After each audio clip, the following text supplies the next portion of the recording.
त्यांच्याकडे ते दाखवतात असं की हे फार मोठं अगदी जबरदस्त असं काही युटोपिया आहे वगैरे वगैरे असं, पण तसं नाही आहे.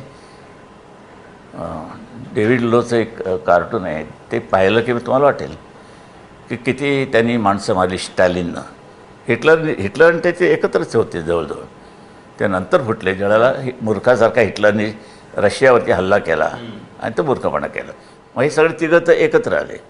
म्हणजे ब्रिटन आणि अमेरिका एकत्र होतेच, पण रशिया त्यांना नंतर जॉईन ते हिटलरला महाग पडलं मागून, कारण हा मूर्खपणामुळे. टू कॉन्कर द वर्ल्ड, त्याला जग जिंकायचं होतं. ठीक आहे. अशा तऱ्हेने ते काय सांगतो तुम्हाला तर मी, तुम्ही कम्युनिझमच्या विरोधात. ह्या काही कारणं आहेत त्याला का विरोध आहे माझा तो. आणि मग त्यांची पकड होती ह्याच्यावरती, गिरण्यांवरती.